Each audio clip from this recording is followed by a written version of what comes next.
نعمل مع بعض النهارده يا بنات وصفة حلوة قوي، سهلة كده وبسيطة وسريعة جدا ومش مكلفة خالص، حاجة كده زي العسل. فهي بصوا بأبسط حاجة، أكلة حلوة قوي كلنا بنحبها والولاد كمان بيحبوها. هنعملها بطريقة سهلة وبسيطة. يلا بينا نشوف الطريقة ازاي. بس قبل ما ندخل نشوف هنعمل ايه في الوصفة بتاعتنا النهاردة، ما تنسوش الشير واللايك.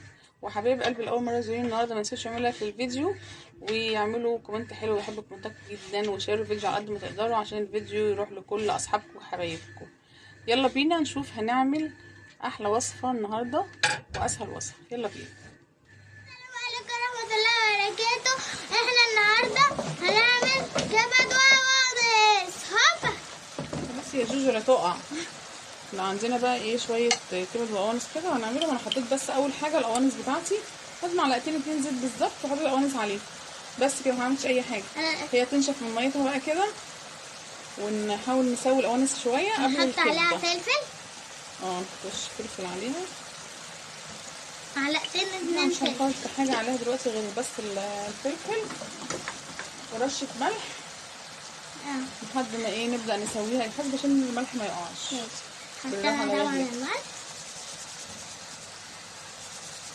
بس خلاص نشفها بقى ونحاول نسويها شويه علشان عارفين ان القناصه بتاخد سوا شويه عن الكبد.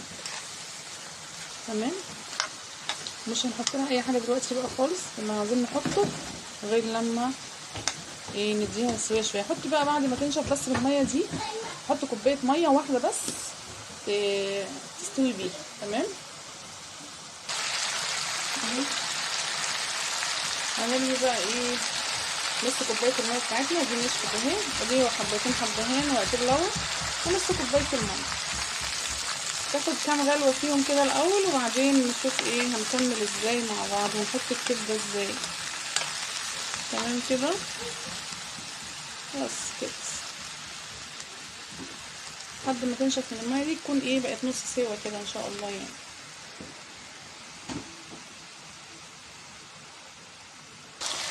ادي القوانص بتاعتي بص نشفت ازاي اهي.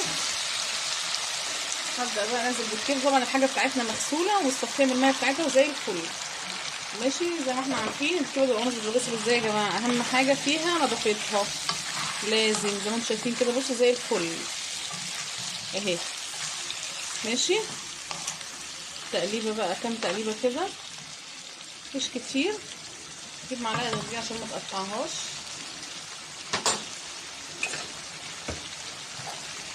معلقه تكون ناعمه شويه عشان ما تهريهاش معاك، او الاسباتولا اللي عنده واحده يستعملها. الاسباتولا دي اهي بصوا كده.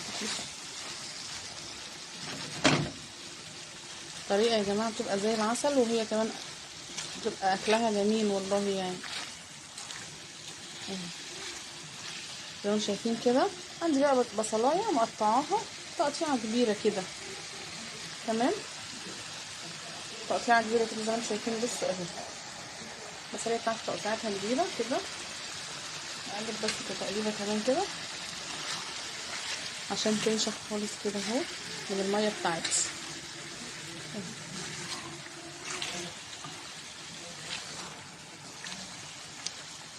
هنشفها خالص هي كمان.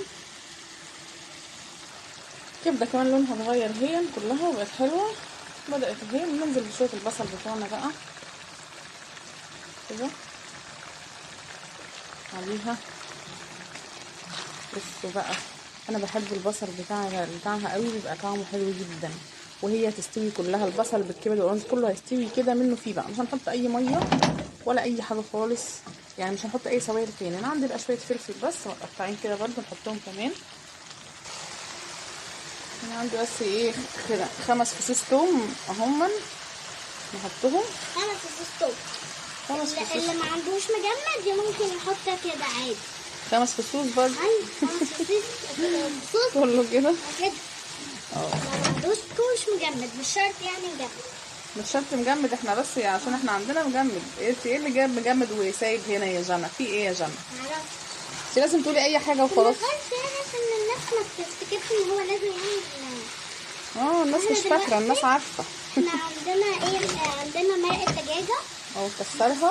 كده ماشي. مرق الدجاجه واخدين بالكم انتوا؟ على فكرة يا جماعة انا ممكن اكل المرق الدجاج دوت كده. لا طبعا هي بتحبه كده، بس احنا طبعا ماما مش بتديهولها تاكله كده ابدا يعني. ما بتخلينيش. اهو عندي بقى شويه الفلفل بتوعي كمان اهو. ممكن تستغني عنه عادي، تحطي بس واحد رومي اخضر لو ما عندكيش الالوان دي. الالوان انا بحبها في اي حاجه. هو انا بحب الالوان بس هي عندي متجمده الحقيقه وجاهزه يعني. انا بحب الفلفل الالوان، لكن لما مفرزينها وجاهزه عندنا. لما بيستوي ما بحبهوش. بحبه جانا لو بتحب ني تاكله ني. عندي واحد بنحط واحد كمان حامي. نحط واحد حامي كمان. لا اللي بيحبش. استني ماما بتاع فصل اساسا. البوتاجاز كان اتطفى خلاص شغلته تاني. المهم اهو نحط واحد ايه حامي اللي علشان بيحب الشطة. اللي بيحب الشطه. بس هي بقى فيه هتبقى حلوه قوي. تحفة. اهي. انا بحب الاناناس قوي على فكرة. جانا على أكتر من فكره الكبدة. بتحب القوانص اكتر من الكبده بكتير. وحتى بحب تقعد القلب. تنقيها كده من بحب القلب. من ما بين بعضيها كده. تحب تاكل قناصه بس. هتعملي جنب الطبق ده بقى شويه بطاطس مقليين وشويه عيش كده وشويه مخلل، حاجه زي الفل. تعملي شويه شوية مكرونه، ملوخية. تعملي شويه رز ابيض. شوية ملوخية. يعني زي ما تحبي ولادك يحبوا ياكلوا اعملي لهم. يحبوا الرز اعملي لهم رز، يحبوا المكرونه تمام بالعيش وطبق سلطه كده وطبق بطاطس ومخلل، يبقى زي الفل وزي العسل. حاجه خفيفه كده وسهله وسريعه. يبقى تحفة. احنا مش هنحط اي سوائل تاني. هي تستوي كده بقى من ناحيه بعضها وهتنشف معانا وهتبقى زي العسل. ان شاء الله تعجبكم يعني. وانا خلاص يا بقلب. جانا. خلاص يا جانا. بص انا بحب بقى القلب ده عشان فيه. ده مش قلب. لا زي الكبده كده يعني. انا كنت بشيلها بس دي نسيتها ليه مش عارفه. انا بحبها. ماشي اهي سبتها يمكن عشانك.